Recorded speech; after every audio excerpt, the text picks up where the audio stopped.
রাজ্য সরকার থেকে রাজ্যের মোট 10টি বিদ্যুৎ মহকুমায় 1 জুলাই 2020 ইংরেজি থেকে বিদ্যুৎ পরিষেবা প্রদানের দায়িত্ব প্রায় বহির্রাজ্যের বেসরকারি বিদ্যুৎ সংস্থা FEDCO সেই মোতাবেক সাব্রুম মহকুমার বিদ্যুৎ পরিষেবা প্রদান করে আসছিল FEDCO, কিন্তু রাজ্য সরকারের সিদ্ধান্ত মোতাবেক আজ থেকে FEDCO নামক বেসরকারি বিদ্যুৎ সংস্থাকে বিদ্যুৎ পরিষেবা প্রদান থেকে অব্যাহতি দেওয়া হয় পরিষেবার মান খারাপ থাকার কারণে। মহকুমার বিদ্যুৎ পরিষেবা প্রদানের দায়িত্ব পাওয়ার পর থেকেই এই বেসরকারি বিদ্যুৎ সংস্থার বিরুদ্ধে নিম্নমানের পরিষেবা প্রদান সহ গ্রাহক হয়রানির বিস্তর অভিযোগ ছিল। বিদ্যুৎ পরিষেবা প্রদান থেকে অব্যাহতি দেওয়ায় মহকুমার জনগণ খুশি হলেও FEDCO নামক বেসরকারি বিদ্যুৎ সংস্থার কর্মীদের এখনও 83 দিনের বেতন বকেয়া রয়ে গেছে। FEDCO এর কাছ থেকে বিদ্যুৎ পরিষেবা প্রদানের দায়িত্ব কেড়ে নেওয়া খবর পেয়ে সংস্থায় কর্মরত কর্মীরা এসে ভিড় জমাতে থাকেন সাব্রুমের FEDCO অফিসে।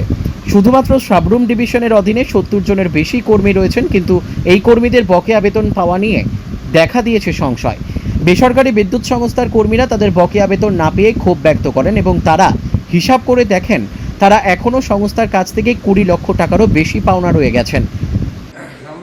আমরা শুনলাম যে ফেডকো নাকি ডিসিএল নোটিস দিচ্ছি ফেডকোরে টাকা দিচ্ছে, তো এই লেগে আমরা চলে দিই। আমরা 83 দিনের বেতন ফাইনে আছি, টাকাটা লাগে আর আপনারা কি ফেডকোর কর্মী? ফেডকোর মধ্যে ছিলাম, এখন তো ফেডকোর কর্মী আর করে। আপনারা কি টাকা এখনো ক্লিয়ার হয়নি? না না। তো এরকম আপনারা কতজন স্টাফ আছেন ফেডকোর? ফেডকোর আমরা প্রায় এমবিসি আছে 20 জন, আমাদের লাইনম্যান আছে। কত টোটাল কত? 55 প্লাস। তো আপনাদের কত দিনের টাকা এখনো রয়েছে? আমাদের এমবিসি 83 দিনের টাকা রয়েছে।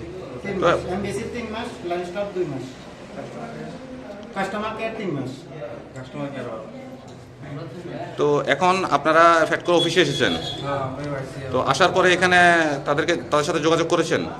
এখানে তো আমাদের এসডিএম স্যারের কোনো যোগাযোগ হয় নাই। তো তাদের তরফ থেকে আপনাদের কিছু বলা হয়নি? কিছু বলা হয়নি। তো আপনাদের সবার মিলে মোটামুটি কত টাকার মতো এখনো বকেয়া রয়ে গেছে? 2 লাখ টাকার উপরে হবে। 20 লাখ। হ্যাঁ, এখানে আছে 20 লাখের উপরে। হ্যাঁ, 20 লাখ। এছাড়াও সংস্থার পক্ষ থেকে নেওয়া গাড়ি ভাড়া বাবদও প্রায় 5 লক্ষ টাকা বকেয়া রয়ে গেছে। এ ব্যাপারে FEDCO এর সাব্রুম ডিভিশনের সাব ডিভিশনাল ম্যানেজার সুকান্ত ত্রিপুরার সাথে যোগাযোগ করা হলে তিনিও কর্মীদের বকেয়া বেতনের কথা স্বীকার করেন। এছাড়াও তিনি আরও জানান, আজকে সকাল 11:20 নাগাদ মোবাইলে সংস্থার কাছ থেকে বিদ্যুৎ পরিষেবা প্রদানের দায়িত্ব কেড়ে নেওয়ার জন্য রাজ্য সরকারের সিদ্ধান্তের কপি এসে পৌঁছায়, যার ফলে তিনি এখন নিজেও দুশ্চিন্তার মধ্যে রয়েছেন যে ওনার নিজের চাকরির কি হবে। তো প্রতিশ্রুতি পেমেন্টগুলো ক্লিয়ার করা হবে, তারপরে আমরা এখান থেকে প্রসেস করছি। সাবরুমে কত এখন পর্যন্ত পেন্ডিং রয়েছে কর্মচারীদের টাকা? কর্মচারীদের টাকা একজাক্টলি তো ওটা আমার কাছে ইনফরমেশন নেই কত হবে। তো ওটা কারণ একটার আমরা লাইন স্টাফের স্যালারি ডিফারেন্ট থাকে, কে বা কার টাকা কত হবে ওটা আমার কাছে ইনফরমেশন নেই। তো কতজন স্টাফ ছিল ফেডকোর আন্ডারে? আমরা অফিস স্টাফ সহ নিয়ে 70 অ্যাপ্রক্স সাব্রুম।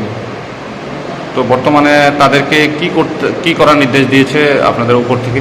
আমরা উপর থেকে এটাই নির্দেশ দেওয়া হয়েছিল যে পরে টাইমিং আমাদেরকে আমাদের কাজ না করার জন্য গ্রহণ হয়েছে। তো ওই হিসেবে আমরা এখন সব বন্ধ রাখছি।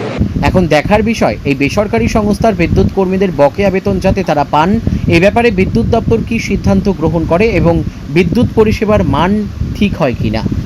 Bureau report, news daily Bharat.